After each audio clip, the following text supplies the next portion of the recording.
Okay, so moving on, early learning and community enrichment enterprise. So this is our community programs. Our major programs there are the early morning program servicing students in K-7.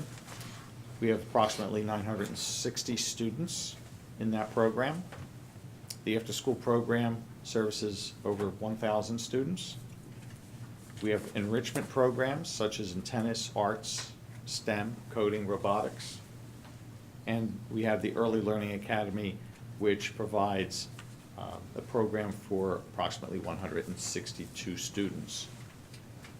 You have budget details, but high level, for next year, the estimated revenue in the early morning program is at just over $1 million, maybe closer to $1.1 million in estimated revenue.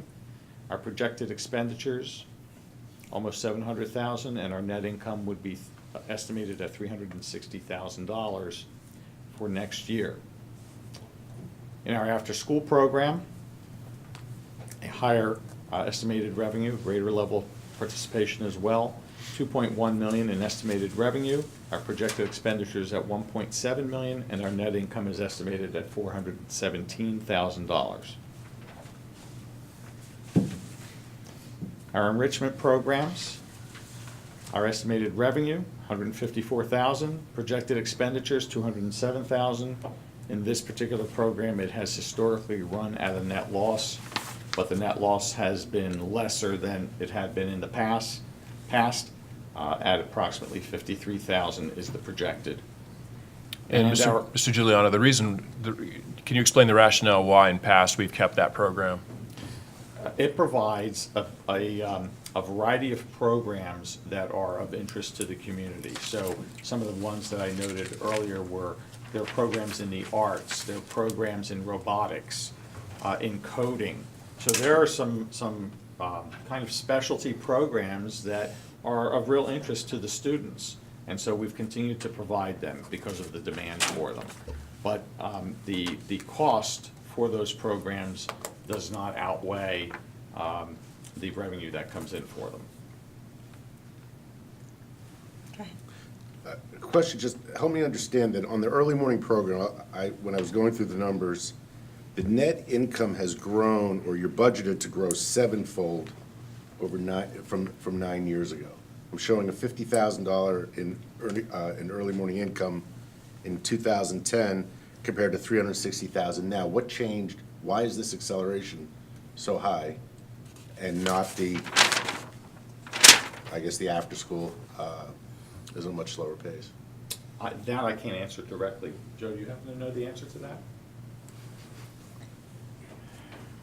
And it's okay if you guys, That's why I said I can't answer that. right, but if you I need could've sent it to, to if you need to Okay. get back I to us think with Joe an may answer. have some Yes. direction. Simple answer is enrollment.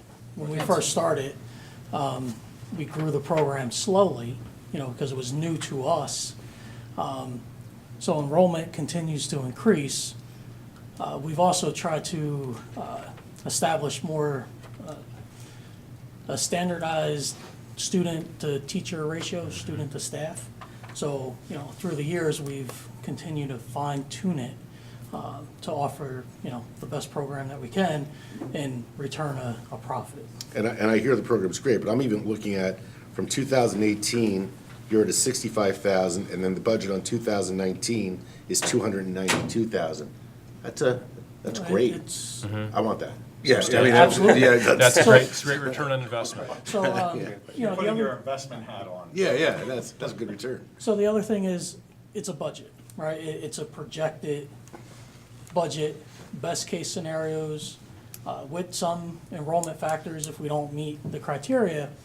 But if we achieve the continued growth in enrollment with the slight price increase, which Mr. Giuliano will get to, that's what we're projecting. And hopefully we hit it. And if we don't, we make changes throughout the year as we monitor the financials. Great.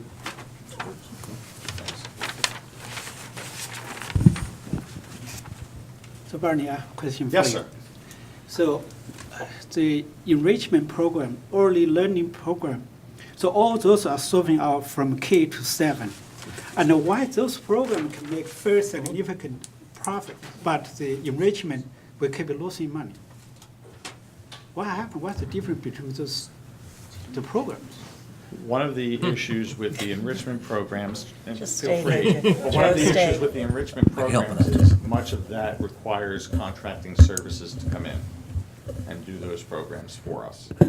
We're providing our own staff in those other programs, and we're running those programs, rather than in the enrichments where we're having other services come in to do those. Can The we? other- I'm sorry. The other factor is the administrative overhead.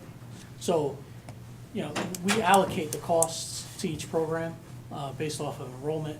So if we don't have this enrichment program, those administrative fixed costs are going to go to other programs.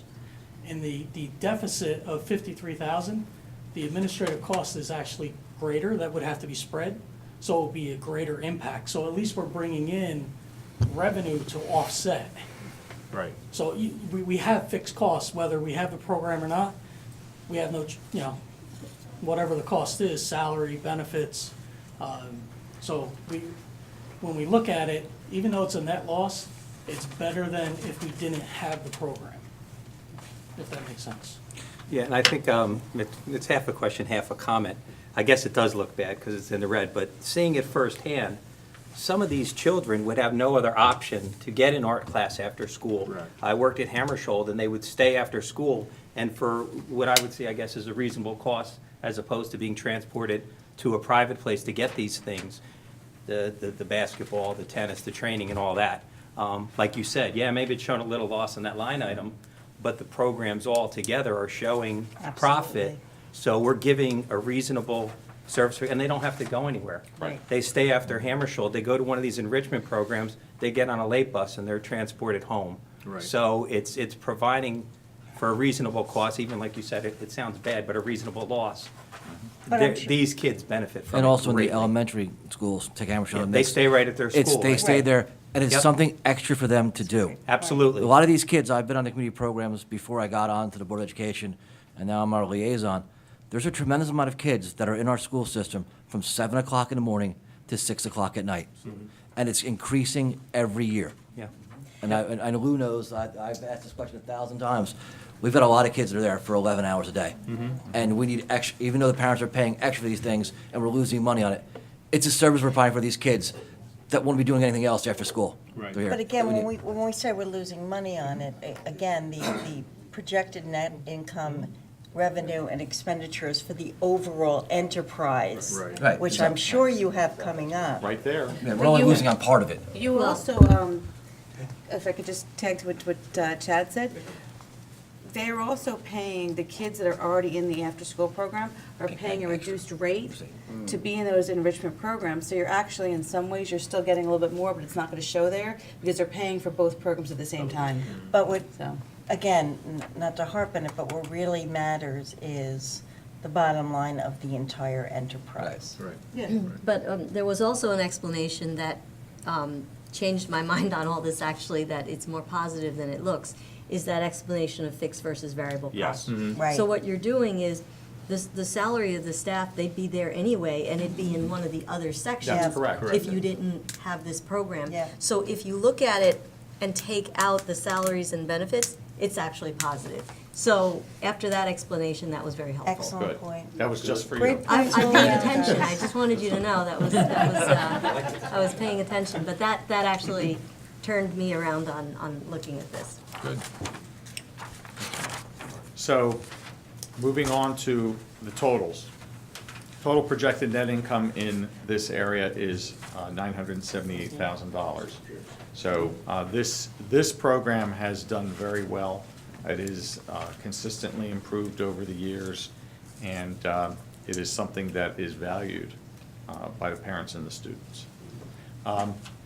The projected net income does include a projected fee increase offsetting expenditure increases that we are anticipating in this area. It is a modest increase and is not across the board. It's in certain areas, and the board will be acting on that tonight with the Finance Committee's recommendation. This program provides significant support to the general fund budget. Without the programs that we provide here, we would not be able to transfer part of the net income over to help offset our costs in the general fund, which is roughly $500,000 or $600,000. And we support program improvements through this. So this is a win-win all around. And It's a great service. a better product than, what was provided long before we took over a lot of these programs. So that's it on the early learning and community enrichment. Any other questions? Great discussion, guys. Really, really some good thoughts, some good comments and insights. Great discussion. Okay. We're keeping you on your toes, mister. Well, now I'm going to have you keep someone else on their toes because we're going into physical education and athletics. And so let me introduce Mr. Chris Iannazzo, Supervisor of Phys Ed and Athletics. Thank you.